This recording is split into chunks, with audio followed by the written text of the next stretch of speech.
At dahil na natapos na naman ang ating bakasyon ng 10 araw mga kabangat, dito nga sa Nueva Ecija. Kaya naman, ito na nga yung araw na pabalik na naman tayo ng Manila. Kaya naman, inihanda ko na nga lang dyan ang aking gamit at dinouble check ko na rin ang gulong ng aking motor. Dahil nasa long ride tayo ngayon mga kabangat, mas maganda na yung sigurado kaysa siguro. Kaya naman, let's go mga kabangat. Samahan nyo kami ni Commander Sungit. Bumiyahe ng mula Nueva Ecija nga papuntang Taguig City, Metro Manila. At kumuha pa lang dyan si Commander Sungit mga kabangat ng pangbalakasang bayabas para daw kainin niya sa daan at hindi siya tukin. 2:00 pasado na mga kabangat nung umalis nga kami rito sa may barangay ng Pandayan, Gimba, Nueva Ecija. At habang nasa biyahe na kami mga kabaran, bigla na lang pumulimlim. Hindi pa kami nakakalabas ng barangay ng Pandayan, gusto na naman kaming basahin.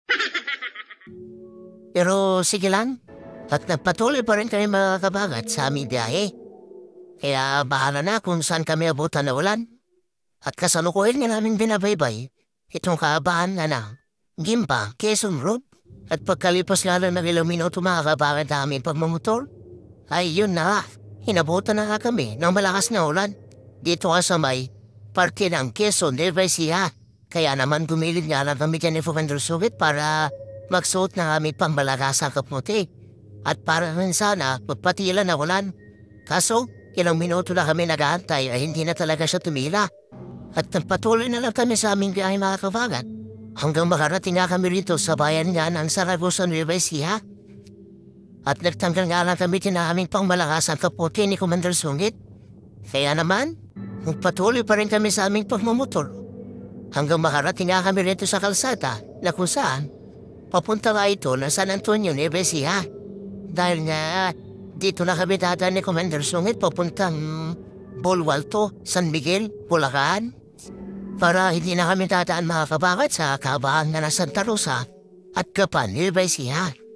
Pagkalipas nga lang ng ilang minuto mga kabahat ay narating na rin namin ang Arcoman na San Antonio, Nueva Ecija. At may nadahanap pa kaming nagtitinda ng itlog na kulay orange. Kaya naman, bumili nga lang pala ito si Commander Sungit dahil paborito nga niya ito. At nagpatuloy na naman kami sa aming biyahe mga kabahat.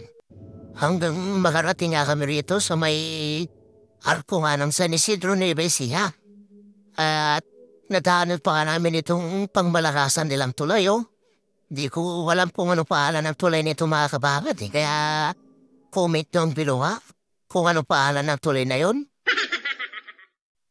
Pero kung taga San Isidro, Nueva Ecija ka, malamang alam mo yung pangalan ng tulay na yon. At pagkalipas nga lang ng ilang minuto mga kabagat, narating na namin itong kanto nga ng Bolwalto, San Miguel, Bulacan.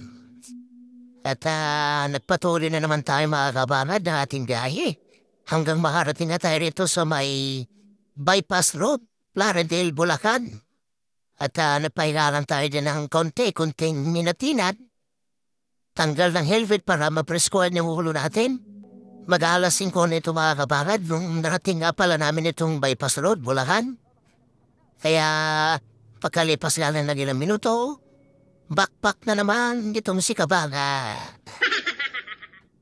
At dahil sa napakaganda ng kakalsada ng Plaridel Bypass Road, may ilang minuto alag darating na namin ang Balagtas, Bulacan. Kaya pagdating nga namin dito mga Kabanga, kumain lang muna kami ni Commander Sungit ng kanilang pangmalakasang lumi.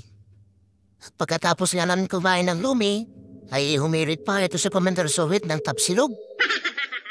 At pagkatapos nga namin kumain ni Commander Sungit at magpahinga ng ilang minuto, nagpatuloy na naman kami sa aming biyahe hanggang makarating nga kami rito sa may parting Valenzuela. Pagdating nga namin dito mga kabalat, ang daming na-stranded na motor.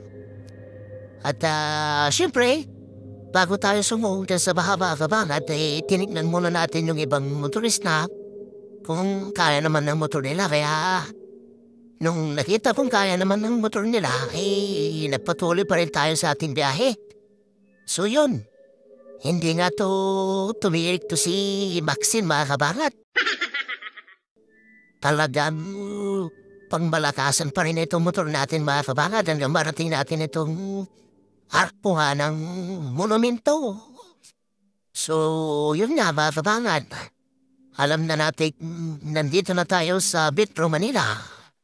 Kaya dito na lang kami tuman ni Commander Sungit sa kabahan nga ng EDSA.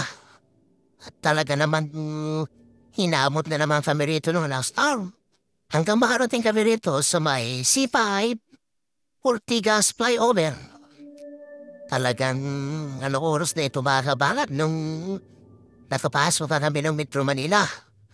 At pagkalipas nga ng ilang minuto, ay narating na rin namin ang Vista Mall Taguig. So, alas 8 pasado na ito mga kabagat nung nakarating na kami rito sa Vista Mall Taguig.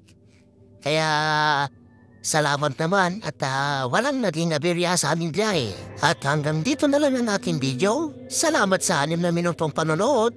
Bye-bye!